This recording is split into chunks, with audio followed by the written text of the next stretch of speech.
Hiya and welcome to Build. I'm Daniel Welsh and today we are live from London with Norwegian singer-songwriter Aurora. Hello. Hello. If you've got a question for Aurora, then don't hesitate to get in touch. We are on Twitter at BuildSeriesLDN. That's BuildSeriesLDN on Twitter.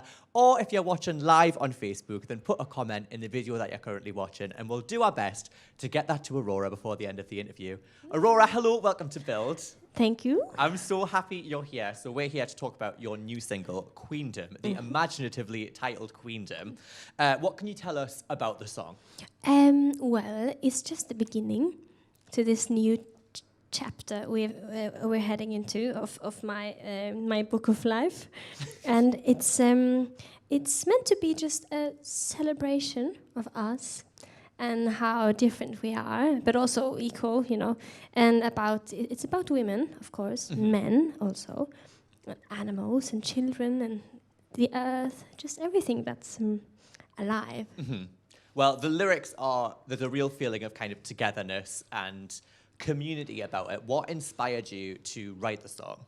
Well, it was after, because in 2016 and 17, I met many of my listeners, my family, and it was interesting to see like how far we stretch, you know, from England to Brazil to, you know, the States and Australia, and it was just and I realized how many of us that have experienced a bit of the same things as I have, you know, outsiders, a bit of strange, you know, we are strange, aren't we? We are a bit weird, and I wanted Queendom to be this safe place for us. That's really interesting. So when you were writing the first album, I guess you weren't really thinking about the people who would be listening to it at the end. No. So what was it like meeting all of these people while you were promoting that album, and, you know, like you say, kind of getting to know people and getting to get a sense of community with your fans? Okay? Sorry? Is this okay to have Oh yeah, get yourself comfortable. We're here for a while. Oh yeah. What? Sorry. So what was that like getting to know?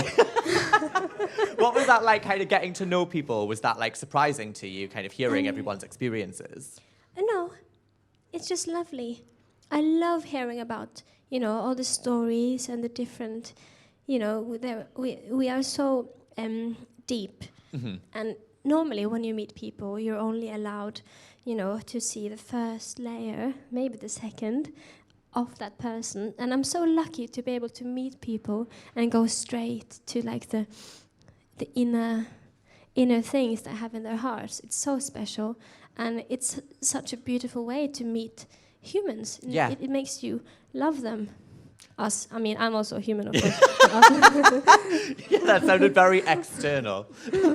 Obviously, the title is Queendom, and you mentioned that it's a song for everyone. But when you hear Queendom, obviously, you think women and you think female solidarity. Is that something that was important to you when you were creating the song? I'm a woman, so it's personal to me. Everything that happens against women all over the world, I kind of take personally, because it's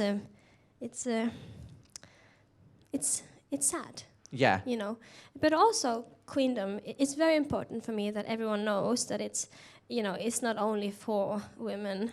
It's just a way to kind of say it's a title to my world. If I was to rule a universe, it wouldn't be a kingdom, because I don't have a penis.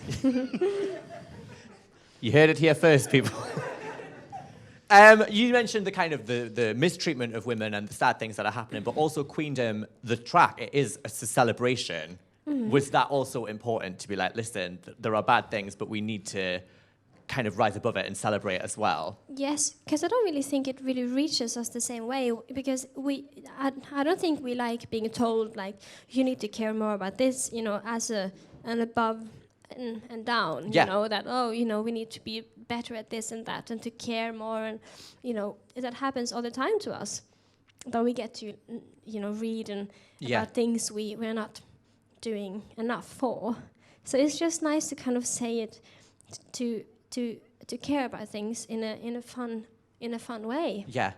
Where we kind of focus on the things that we can love, instead of, as you know, the beautiful line in the newest Star Wars movie, to fight for what you love or not against what you hate. I really love that. A bit cheesy, but I loved it. No, I think that's totally true. Like, especially right now with everything that's going on in the world, if you go on social media, it's just a deluge of just negativity.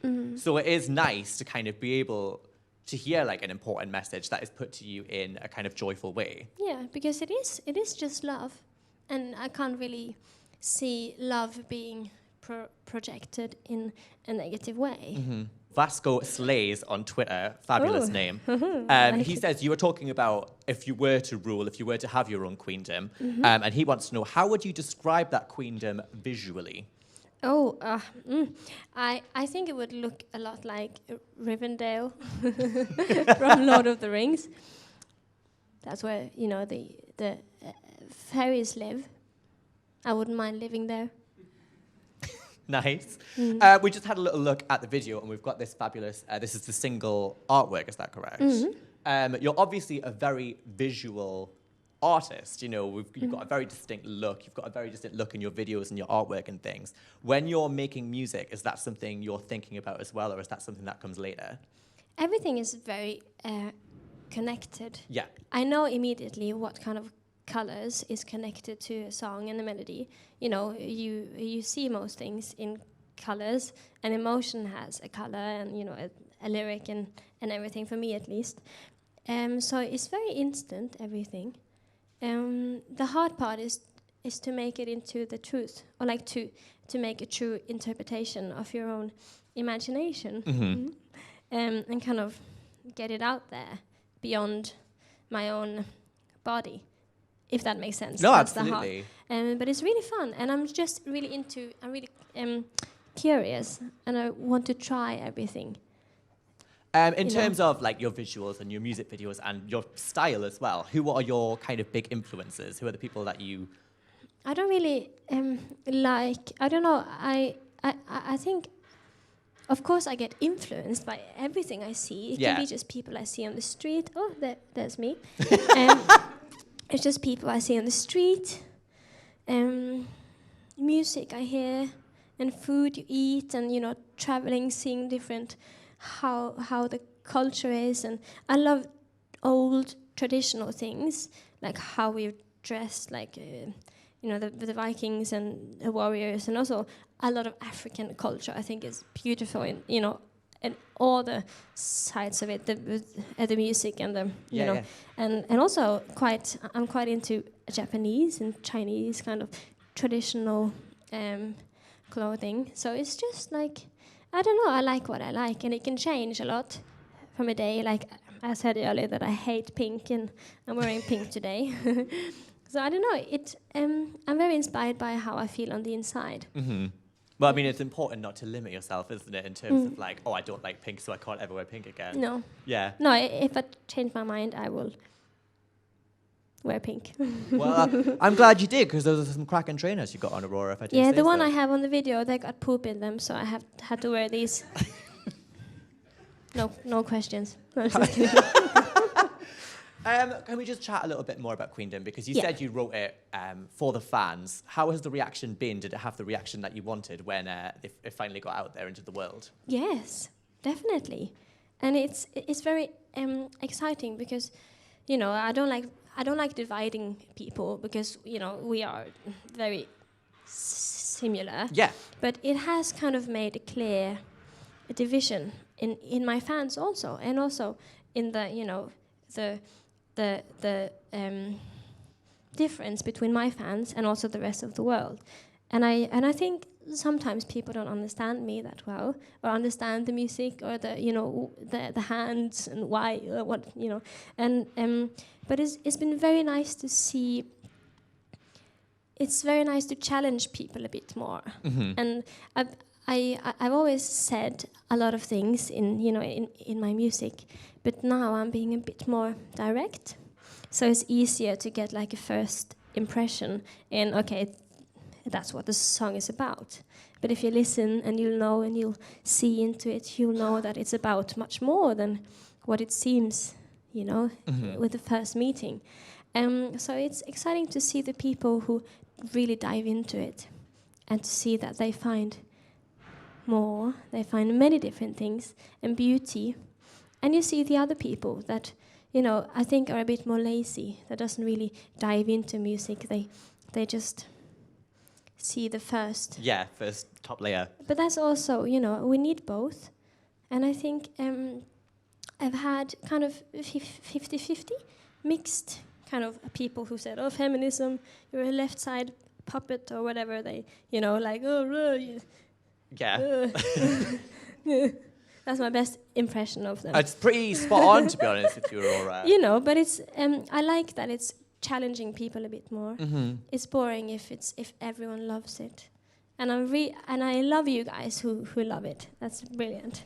Well, I mean, that's what it's all about, isn't it? It's about connecting with the people who need to feel that way. Because, I mean, you mentioned the opening line of the song. It's about the underdogs and the quiet ones. Yeah, the introverts. Yeah. I'm an introvert, and the world is not created for introverts. Because when people are really external and out there, people say, oh, I like that guy. He's really out there. Yeah. And then they say, but she's a bit strange. She was quiet the whole time. And that's, that now I'm a bit better at talking to people because I've met 5 billion people the last 4 years. You're well practiced now. Yes, I know how to, do that. But I didn't before. And I didn't really care about people before. Mm-hmm. I didn't like people. Because it was just like I had myself and my forest. But now my world is much bigger than before. Let's go right back to the beginning, because obviously you're still very young. You're 21. Yes. Yeah. That is correct, isn't it? Yes.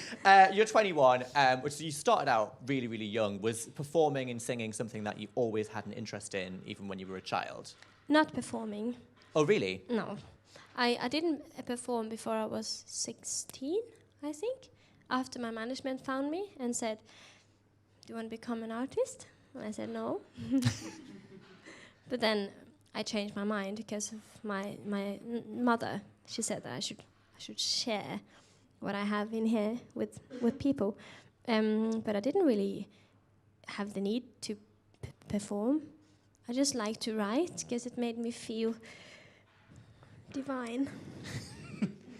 So you said you weren't really interested in performing at first. How did you tackle that? Because obviously performing is quite a daunting thing for even like the most confident of people. How long did it take you to kind of get into the swing of it, I guess? It took, I think, over 100 shows before I even liked performing. Oh, wow. It took quite a long time. That's a long me. time. So how were you, when you were kind of in before these 100 shows, what was your attitude then? Were you... I was just really like, do I have to do this for the rest of my life? And I was quite like, this is like the bad side of my work. Yeah. I get to make music and I get to meet people, but I have to perform.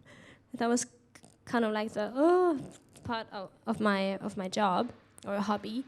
But now I love it. So what changed? What clicked for you? I just realized that, the shows aren't really about me. It's about the emotion that is created between me and the audience. So it's not directly about me. I'm just kind of a vessel for the emotion that, and people cry and they have their own stuff, they're in their own movie. And that just made me, it was actually meeting my fans that made it easier for me to play. Because through you and through them, I realized that, it's much bigger than me. And then I got less nervous. So it helped, like you helped me through that. I suppose in a way as well, it's like the fans are contributing by being a part of it. It's not just you standing on a stage and everybody else has stood quietly watching you. It's like everybody's involved. And we communicate a lot. Like I hear them say something from the crowd and I say, what did you say? It's your birthday. That's very nice. What's your name? It's very like communicative. It's like a dialogue, yeah. Yes, and it's nice. It's just like I feel like we're friends, so it's much easier to do things because it's just like being with friends. Well, on that note, we do actually have some more fan questions. Ooh. So, Camila Moonmixer on Twitter, hello, asks, what are the main things that your new album is inspired by?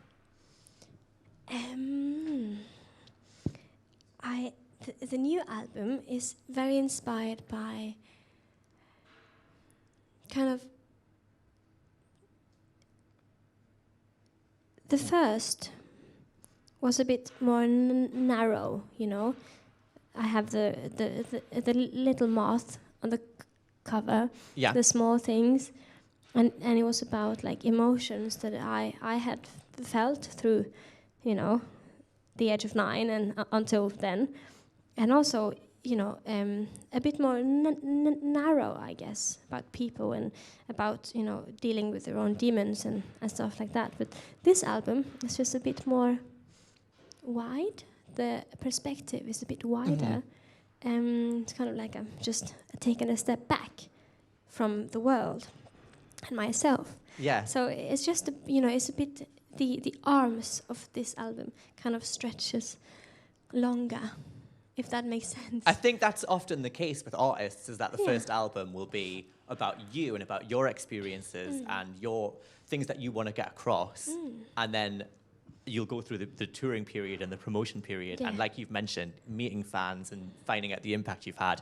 And then it's like, okay, what do I want to say on their behalf? Yeah. And it's just a bit more like I'm using my position a bit more in this era than before, because I realized that, you know, people are actually listening, so it's a bit more concrete what I'm trying to say than on the last one, because I was quite, you know, metaphoric, and I still am, but it's quite like the first layer of each song says a bit more than before, if that makes sense. It's just a bit more, I have even more to say. Do you kind of see yourself as a voice for your fans in a way, like the things that they are concerned about and the things that they're going through? I think they're voices of their own, because when I see, you know, the meanings, and, you know, they inspire me a lot. And when I see just them crying or during a show or closing their eyes, and when I feel the hug, it's just they're very much, you know, they're all warriors, because I've heard about things many of them are dealing with and have dealt with, and it's still about, like, the next album is very emotional. It's about human emotions, and it's a bit apolitical. It's about sensuality. It's about horrible things that we do sometimes. There are a few songs which are quite sad. Dark. Which is kind of episode 2 of previous very dark songs. I guess you can figure it out. So yeah, it's actually quite interesting, because I'm continuing some of the stories I started on my first album. And I'm continuing on a few of them on this. That is interesting. Before we go, I've got a couple more fan questions. Maeva on Facebook so says, I don't even know what to ask, so hey, Aurora, love you. Oh, hello, Maeva. There you are, Maeva. You owe me a Coke for getting that message across, mate. And Anna on Twitter asks, who were the first artists that inspired you when you were growing up? Actually, Bob Dylan and Leonard Cohen. Just because, you know, we didn't have a radio. We didn't have, like, TV. I didn't watch TV. I didn't get much from the outer world. We had the LPs, or this Records, record, and the record player, you know, so I didn't really have a lot of inputs. And on school, I remember I was the only one who never knew who anyone was, like who's, you know, I knew who Beyonce was like 4 years ago. Yeah. Because I didn't know anything about anything. So I had the records that I had when in my house, and that was the artists I listened to, which is Bob Dylan, Cohen, and Anya.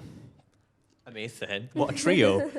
So now that you're obviously in the music industry, have you found that you're discovering more artists that you like, now that obviously it's a much more big part of your life and your career? I do discover artists based on personalities the most. Like I meet them backstage on a festival. Okay. And I say, okay, who are you? And I search them up afterwards. If I feel like they were an interesting person, because it often reflects in the music, and sometimes not, of course, which is cool. But I don't have Spotify or iTunes, so I don't know. It's hard for me to find new music, which is really bad. I should enjoy. But it's good in a way in that you're not kind of being swayed either way. It means that you can focus more on your own music rather than going, oh, that person's done that, so I'm going to try that. Or yeah, it's just like I have so much music in my head all the time. Yeah. You know, and I just think about things because I'm always like constantly I'm working on at least four songs, you know, and I have certain parts of every song ready, but you know, I'm kind of always working on stuff in my head. Yeah. So it's really hard. I never listen to music almost. If I do, I still listen to Enya. Well, that's good. It's relaxing. Yeah, it is. She's an angel. Before we wrap up, let me ask you, what would you like to have achieved this time in 12 months? Because obviously you've packed a lot into 21 years, but in a year's time, where would you like to be? What would you like to have done? I'm a very curious human. So I hope I get to explore a lot of different things, both visually, and you know, I'm very excited to kind of develop my live shows a bit more. I don't know. I'm very happy where I am. I don't need to be anywhere else. I hope I'll get to naked swim many times this year. Nice. Well, on that note, Aurora, it's been lovely talking to you. Aurora, obviously, Queendom is out now, so download that, stream that, and Aurora is going to be all over Europe this summer and later this year, so go on her website, aurora-music.com, for all of the dates, and please give it up one more time for the amazing Aurora.